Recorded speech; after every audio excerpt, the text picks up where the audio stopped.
અને એની આ બધું એવું જ વ્યવહાર થાય એને સ્વીકારે નહીં હૃદયથી પ્રેમથી. હલો, હા બોલો.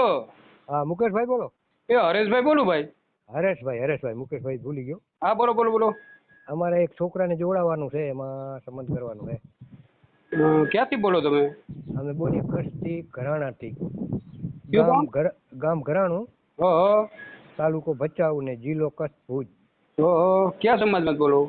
આહિર સમાજમાંથી. આહિર સમાજમાં જ. હા. છોકરાની ઉંમર કેટલી છે? છોકરાની ઉંમર 31 વર્ષ. 31 વર્ષ. પેલા સગાઈ તે લગ્ન? ના, એ કાંઈ પણ નથી કર્યો, કુંવારો હોય હાવ. કુંવારો છે. અમારે અત્યારે બહુ ના, એટલે કેમે મળે નહીં, હાટો હોય તો જ મળે, નકા મળે જ નહીં. કેટલા દીકરા તમારે કેટલા?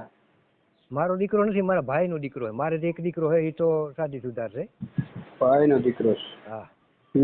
કેટલા એક જ છે? કેટલા ભાઈ? છોકરા બે છોકરા છે. અમે આમ તો છોકરા 3 છે. હા. પણ એમાં વચ્ચે છોકરો એ શાદી સુધાર છે ને મોટો છોકરો છે જરાક મન બુદ્ધિ, એટલે એનું કરવાનું નથી. હા ભાઈનું કરવાનું. હા, ભાઈનું કરવાનું. નનકાનું 31 વર્ષનું છે એ. કામ શું કરે? કામ ખેતી. ખેતી કામ. ઘરની ખેતી છે? હા, ખેતી ઘરની. 10 વીઘા જમીન છે. બાકી નોકરી કરે. બે ભાઈનું મહિને 25,000 30,000 25,000 30,000 મજૂરી આવે ને બાકી ઘરની ખેતી કરે સિઝનમાં. એટલે કંપનીમાં જઈશ? ના, કંપનીમાં નથી, છૂટક મજૂરી. છૂટક મજૂરી. એક છોકરો દુકાને બંધાલે, મોટો જે છે મનબુદ્ધિનું છે એ.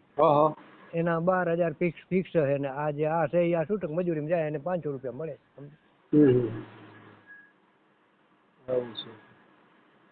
એટલે જમીન કેટલી કીધી તમે? 10 વીઘા. 10 વીઘા જમીન. 3 ભાઈઓ? 3 ભાઈઓ. એમાં એટલે એ ઓલો ભાઈ જે છે ને, શાદી સુધાર ભાઈ છે ને, એને જમીન આપી દીધી અલગ છે. આ બે ભાઈયાની 10 વીઘા. એમાં મોટો મન બુદ્ધિ છે. એટલે એનું કાંઈ કરવાનું નથી. અને બાકી એના માવતર છે અને મકાન 2 છે. ઓલો છે એનું હદો અલગ જ છે, એના મકાન અલગ છે ને એની જમીન અલગ છે ને એનું હદો અલગ જ થઈ ગયું. આ 2 ભાઈ ને એના 2 માવતર. એટલે મમ્મી પપ્પા ભેગા રહેતા છે ને? હા, મમ્મી પપ્પા ભેગા રહે છે. મમ્મી પપ્પા ઉંમરના બહુ મોટા છે એટલે હવે કાંઈ થતું નથી. અને છોકરો અમારામાં જટ મેળ ન પડે, કીધું આમાં જોડાવીએ, જો કિસ્મતમાં હોય ને મેળ પડી જાય. ભાઈનું નામ શું કીધું? ભાઈનું નામ દેવો. દેવાભાઈ. આખું નામ બોલો. દેવાભાઈ રાજાભાઈ આહિર. દેવાભાઈ રાજાભાઈ આહિર. ગામનું નામ બોલી જાઓ. ગામનું નામ ઘરાણું. ઘરેણું. હા, ઘરેણું. તાલુકો ભચાઉ. જિલ્લો કચ્છ ભુજ. ઓકે, સારું. હા, તો એ ફોટો મોકલી દેજો એ ભાઈનો. હા, તો ફોટો મોકલી દઈ, પણ ફોટો મૂક્યા વાળી બીજો જણ જોશે. મને તો મૂકતા આવડતો નથી. આ નંબર ઉપર કોઈ ભાઈને કઈ ફોટો મોકલી દેજો ને. હા, ગમે એને કહીને હમણાં ફોટો મોકલી દઈ, ભલે હમણાં અડધા કલાકમાં. ક્યાં સમાજમાં કરવું છે એ ભાઈને? ખપે સમાજમાં થાય, મતલબ એની ઉંમર હરખી હોવી જોઈએ એમ. એટલે ખબર મને પડે તો ક્યાં સમાજમાં તમારે દીકરી જોઈએ એ પ્રમાણે ખબર પડે ને સાહેબ. સમાજની એટલે અમારી સમાજમાં તો કોઈ વસ્તુ જ નથી. ગમે એ સમાજમાં થતો હોય, ઉંમર હરખી હોવી જોઈએ એમ. પટેલ સમાજ, ગમે સમાજ હોય, 30 35. ઠાકોર સમાજ છે, ગમે એ સમાજમાં હાલે ને? હા. હા, તો તમે એમ કરજો, ફોટો મોકલી દેજો ભાઈનો. હા, આ ફોટો મોકલી દઈ. બરાબર. અને કોઈનો ફોન આવે ને આ નંબર ઉપર, હા, તો જરાક મને કોલ કરજો. હા. કેમ કે બીજા અત્યારે સીટિંગ વાળા થઈ ગયા છે વધારે. સીટિંગ વાળા થઈ ગયા એ તો પછી એમાં એવું છે તે કેવું છે તે એક માણસે ફોન કર્યો ને તો ફોન કરીને કહે છે કે 1500 2000 રૂપિયા નાખો, તમારે લગ્ન કરાવી દઈએ. હા, બરાબર. હરેશભાઈ કીધું છે તો આ રીતનું ના થવું જોઈએ સાહેબ. હા.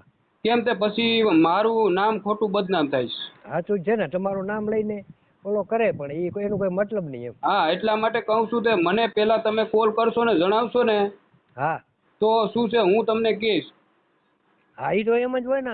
તમને કોલ કરીને જણાવું કે ભાઈ આવી રીતની આ બાઈ આમ કહે છે, તમને ખ્યાલ આવે. અરે કોઈ ભાઈ છે બાઈ છે ગમે એવા માણસ હોય તો બરાબર છે, ગમે એવું હોય તો બરાબર. પરબારા પૈસા કોઈ ઓનલાઈન છે પરબારા નાખી નહીં દેવાના. હા. બરાબર. હા, આ રીતનું. એટલે પછી શું છે કાલે એવું થાય પછી એમ કીધું હરેશભાઈ કીધું તું પૈસા નાખ્યા, ખોટું નામ. ના, એ વસ્તુ આવે જ નહીં. તમારે પૂછ્યા વગર કાંઈ કરવાનું ના આવે, સમજી લ્યો. હા, મારું કહેવાનું એવું છે. આ તો હા અને મારે આ નંબર હે ને અટાણે આ હા એ છોકરાના જ છે. હા એટલે એ ભણેલો એ છોકરો ભણેલો નથી. ભણેલો કાંઈ વાંધો નહીં ભણેલો નથી ફક્ત એટલે કોક કહેવાનું ને ભણેલાને ભેગા થઈને ફોટો મૂકાવી દઈ. આ નંબર એ ભાઈનો જ છે. એ ભાઈનો જ નંબર છે આ. હા હા તો ફોટો મોકલી દેજો. હા હા ભલે આ ફોટો મોકલી દઈ ભલે. એ સારું હાલ. હા ભલે. હવે એ નંબર